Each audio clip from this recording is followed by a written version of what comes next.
Lynn Gregorio, and I want to talk a little bit about elementary Common Core standards.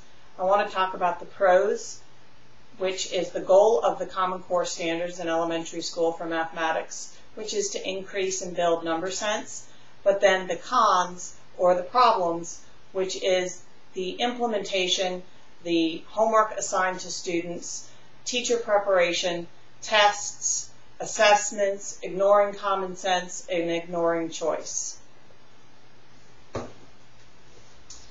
So I am Dr. Lynn Gregorio, and I have a PhD in mathematics education, and I run a learning center here in Apex, and I work with a variety of students and parents who are struggling to understand the benefits behind Common Core education, and specifically in mathematics. And so I want to address some of those issues. These standards were written by people like me, not me personally, because I'm actually against the Common Core standards, but people who have PhDs in mathematics education and who understand what it is that we want students to get out of mathematics, and particularly the number sense that's really important for students to grasp in order to be successful in mathematics. But the problem is that it's not people like me who have PhDs in mathematics education who are out there teaching in the classroom. It's teachers who just have elementary education degrees who do not have that background specifically in mathematics education, who have degrees in mathematics, who are then teaching the students. So they don't have that underlying knowledge to implement the standards the way the people who wrote them with the PhDs understand them. So there's that disconnect there, which is what causes the problem. So all the teachers get is this recipe of, okay, here, follow these steps, A, B, C, D, and they don't even necessarily understand why it is they're doing them, or what it is that they're trying to build within the students. And they're just told by the school system that this is the new curriculum that they're supposed to follow. And they get homework that they give the students, which are these complicated problems, which you'll see, to do 30 minus 12. I just saw a video on that. Required, 12 steps to do a problem that most of us would do much more easily in just using the standard algorithm. So why are we doing this? Well, the idea is that if you ask most people who have PhDs in math education to do something like that, they would use, to do it in their head without a calculator, they would use the idea of number sense and build to these friendly numbers to create an easier problem so that they could do mental math. And that's what a lot of this Common Core homework is based on, is building to these friendly numbers to create mental math for students, rather than using a method where you have to rely on paper and pencil. And so that's the good, is that it builds number sense, but it only is going to build number sense if it's taught correctly. And the question is, can it be taught correctly when it's being taught by people who are not trained with the amount of education needed to present this material, who fully understand why it's there and have a firm grasp of mathematics education. So that is one of the problems, is the implementation of these standards in the classroom. The second problem is the homework, is then the students come home with these homework problems that just don't seem right to parents. And they're not right, because, what it should be the best way that a student solves 30 minus 12 or 32 minus 20. It should be the standard algorithm. That is the simplest and most efficient approach. And so, although a student should learn how to use these ideas of coming to the friendly numbers, and that should be a way for students maybe to work on mental mathematics.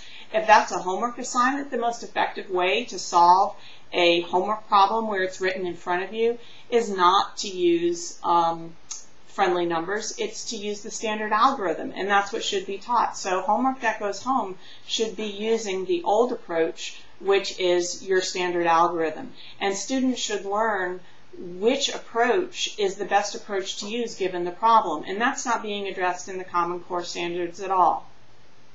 So if I'm out at a restaurant and I don't have a calculator and I need to solve a math problem in order to calculate the tip or to add my bill together with somebody else's bill, yeah, I might use the process of friendly numbers because that's all I have available. But if I'm have a paper and pencil in front of me, no, I'm going to use the standard algorithm. So again, those pieces are missing from the Common Core standards, and we need to get those approaches in there and make sure that teachers understand that all approaches are important, not just this new math, friendly numbers type of thing, which is we seem to go all in one direction and forget that the old approach had its own value. So then it comes to testing being the next problem, is then our tests reflect what it is that we're teaching. So then students are expected to create these long lists of explanations as to why they did these problems. And you know what? It's okay to say, well, I just knew it, I just get it, it's in my head, my brain figured it out, which I see a lot of students write as their reasons. That's actually a good thing. If their brain is just figuring out, if it's just natural for them to understand it, there's nothing wrong with that, and I think we need to encourage that as an answer. As things get more complicated and there's clear reasons why we need to maybe explain something, then those things can be encouraged. But when you're saying, you know, what's 2 plus 3, and you're saying, no, student, you need to tell me why, well, that's, again, going overboard, and that doesn't need to be in the curriculum. And then ignoring common sense. That goes back to where, again, we're given a problem and we need to decide which is the best, most effective way to solve that problem. And sometimes it will be with one of these approaches that are being introduced through Common Core, and then other times it will be a more standard approach.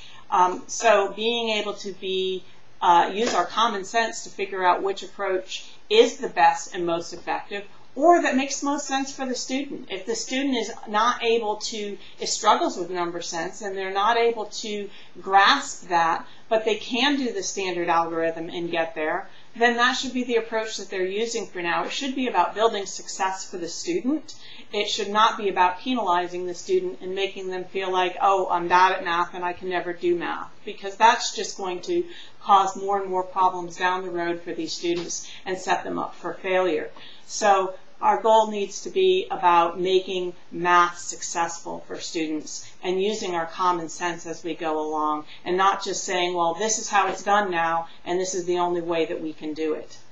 So, and that goes along with also choice, and that there's many different ways to solve problems in mathematics. And telling a student that giving them a problem on a test and saying, well, you have to use this method to solve it. My daughter got a problem where they said it was a percent problem and they wanted her to use a double number line to solve it, where it was something like 20% of 60. And it made no sense to use a double number line. It was tedious, it was a lot of written work, and again, it goes sort of backwards, where 20% of a number is actually a mental math problem, which is what we should be encouraging, is something that she can do in her head very easily.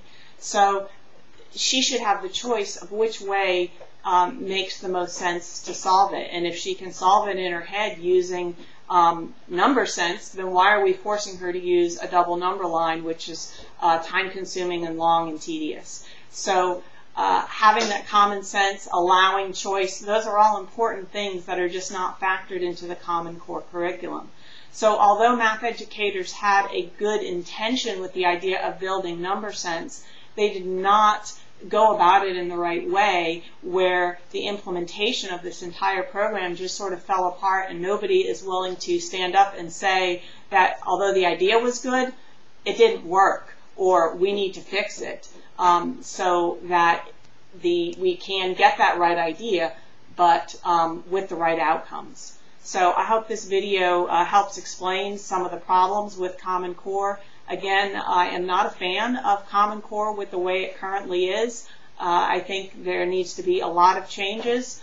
Some of the ideas behind it are good ideas in the right direction, but the implementation just is not working at all. Thank you very much.